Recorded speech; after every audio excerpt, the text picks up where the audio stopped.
summer of 1977, two unmanned spacecraft, Voyager 1 and 2, lifted off from Cape Canaveral atop Titan Centaur rockets. Traveling uninterrupted through interstellar space, the Voyagers will endure forever, long after everything man has ever built has crumbled into dust. In the event the spacecraft encounter alien intelligence, both Voyagers carry a copper phonograph record, a message, celebrating the sights and sounds of Earth. And friendly wishes. These unique discs contain photographs of everyday life, as well as voices, offering greetings in 55 languages. There are also animal noises, the music of Beethoven and Chuck Berry, a baby crying, laughter, rain, and a heartbeat. All of the planets in Voyager's path were in perfect alignment, something that occurs only once every 176 years. The spacecraft were in position to visit all 4 of the outer planets. In March of 1979, nearly 2 years after launch, the Voyagers approached Jupiter, the celestial body that so fascinated Earth's first modern astronomer, Galileo. Passing through the boundary where the supersonic solar wind slams into Jupiter's magnetic field, the spacecraft's instruments recorded a strong bow shock. Named after Jove, the supreme god of Roman mythology, Jupiter is an enormous whirling sphere of turbulent gases, big enough to hold over 1,300 Earths. The Voyagers discovered thin rings of dust encircling the planet, tiny grains containing silicon or carbon, like a fine haze of ash and smoke. Jupiter's atmosphere displays a dazzling variety of alternating patterns. Cold, light-colored zones dominated by ammonia ice crystals in the higher altitudes, and warmer, dark belts of solid sulfurous particles in the lower altitudes. Voyager's cameras afforded scientists spectacular close-up views of the Great Red Spot, a storm 3 times the diameter of Earth raging in Jupiter's atmosphere. Voyager atmospheric scientist Dr. Andrew Ingersoll. The Great Red Spot is a counterclockwise rotating storm, sort of like a hurricane, that has persisted for over 3 centuries. We were amazed that this spot could survive in the midst of all this turbulent activity. With at least 16 known moons, Jupiter could well be considered a mini solar system. The Voyagers flew by the 4 largest, finding Callisto pockmarked by craters, Ganymede etched by icy parallel grooves, Europa smooth and icy, and Io glowing a cold and sulfurous red-orange. 9 active volcanoes were found on Io, the first observation of live volcanoes beyond Earth and Venus. These geysers were spewing hot, sulfurous gases 100 miles, high enough to hit a passing satellite. Voyager project scientist Dr. Edward Stone. If I were to pick one discovery to represent the body of discoveries that Voyagers made, I would pick the discovery of the volcanoes on Io.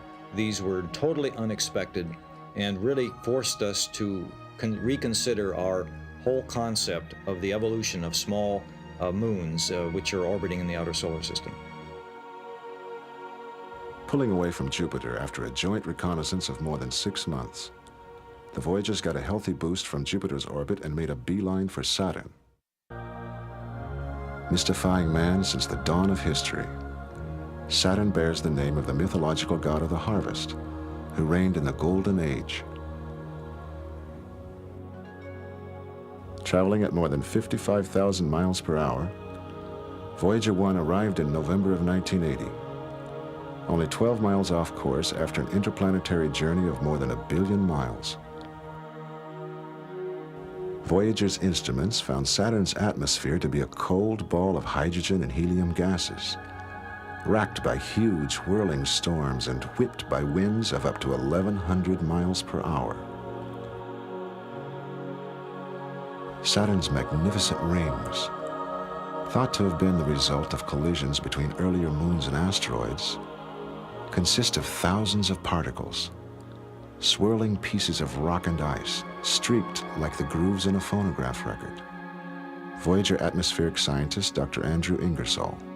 What Voyager discovered was the incredible structure in the rings. Saturn's rings are really composed of countless numbers of particles, ranging from the size of dust and perhaps larger particles the size of houses. These particles are constantly bumping into each other. These grooves are there because the rings are constantly being disturbed by satellites orbiting in with the smaller ring particles themselves.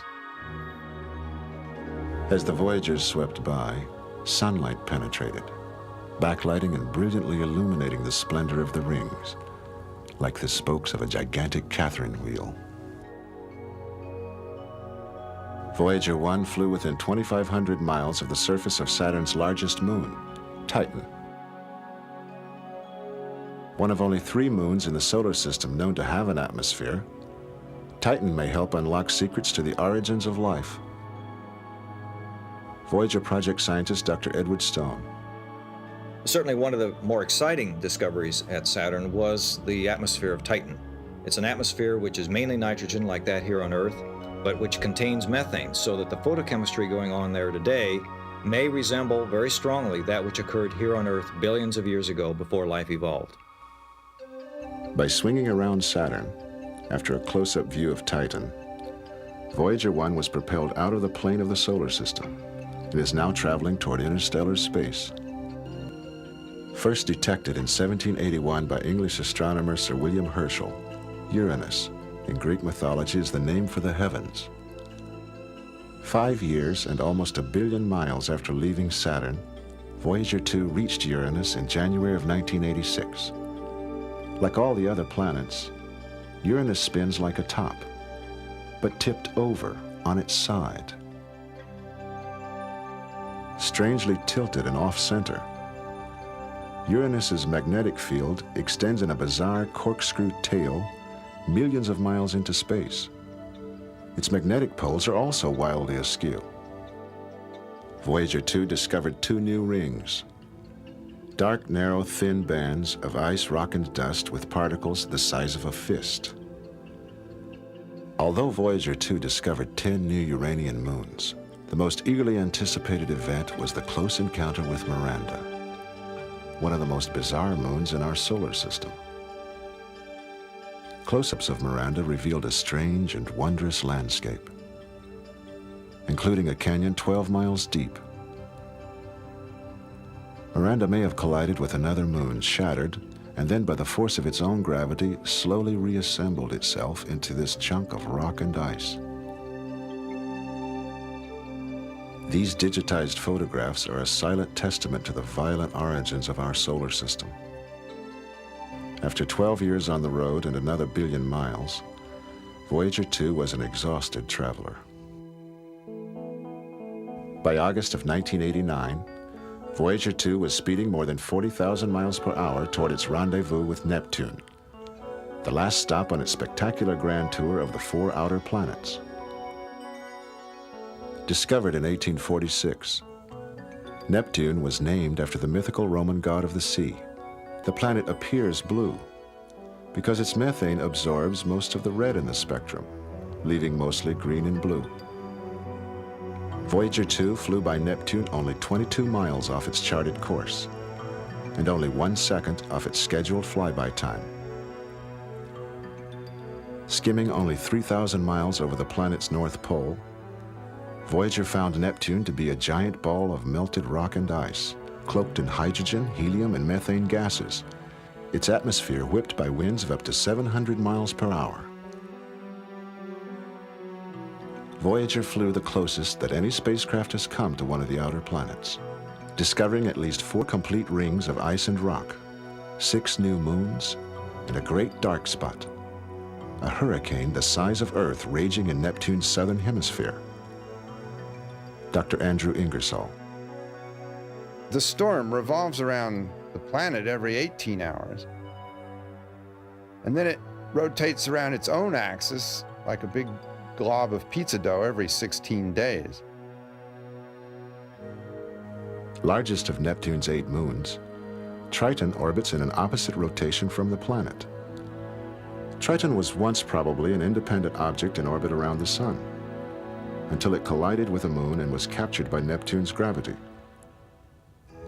Pockmarked by impact craters and glazed pink by a radiation blitz of methane and nitrogen ices and atmosphere, Triton is the coldest known object in the solar system and one of the most reflective. Utilizing Voyager's digitized photographs of this icy moon, scientists saw jagged mountains, high cliffs, and frozen lakes.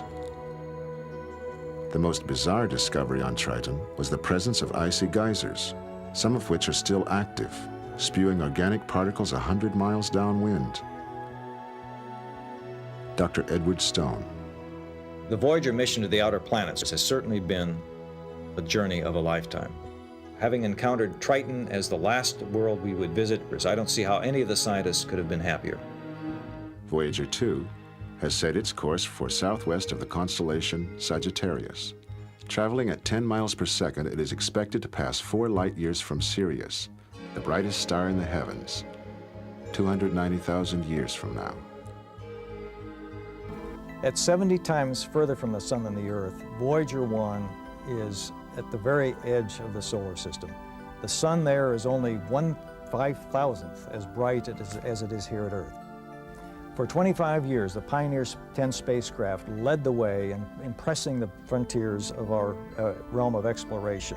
And in a certain sense, what's happening is the baton is being passed from Pioneer 10 to Voyager 1, which now has to take up pressing this frontier, going where no one has been before. The two spacecraft, Voyager 1 and Pioneer, actually headed almost opposite directions away from the Sun. Pioneer 10 is headed down what's called the tail of the heliosphere, the comet-like shaped region that forms around the Sun, while Voyager 1 is headed toward the nose of the heliosphere. The latest data from Voyager 1 indicate that we are clearly in a new region where things are changing quickly, says Ed Stone, Voyager project scientist at the California Institute of Technology in Pasadena. This is very exciting. We are approaching the solar system's final frontier. The frontier he's referring to is the edge of the heliosphere, a great magnetic bubble that surrounds the Sun and planets. The heliosphere is the Sun's own magnetic field, inflated to gargantuan proportions by the solar wind. Inside lies the solar system, home. Outside lies interstellar space, where no spacecraft has gone before. A telltale sign of the frontier's approach is the number of cosmic rays hitting Voyager 1. Cosmic rays are high-energy particles such as protons and helium nuclei, accelerated to near-light speed by distant supernovae and black holes. The heliosphere protects the solar system from these subatomic bullets, deflecting and slowing many of them before they can reach the inner planets. As Voyager approaches the frontier, the number of cosmic rays has gone up. From January 2009 to January 2012, there had been a gradual increase of about 25% in the amount of galactic cosmic rays Voyager was encountering, says Stone. More recently, however, we have seen a very rapid escalation in that part of the energy spectrum. Beginning on May 7, 2012, the cosmic ray hits have increased 5% in a week and 9% in a month. The sharp increase means that Voyager 1 could be on the verge of a breakthrough 18 billion kilometers from Earth. When Voyager 1 actually exits the heliosphere, researchers expect to see other changes as well. For one thing, energetic particles from the Sun will become scarce as the spacecraft leaves the heliosphere behind. Also, the magnetic field around Voyager 1 will change direction from that of the Sun's magnetic field to that of the new and unexplored magnetism of interstellar space. So far, neither of these things has happened. Nevertheless, the sudden increase in cosmic rays suggests it won't be long. Meanwhile, Voyager 2 is making its own dash for the stars, but because of its slower pace, lags a few billion kilometers behind Voyager 1. Both spacecraft remain in good health.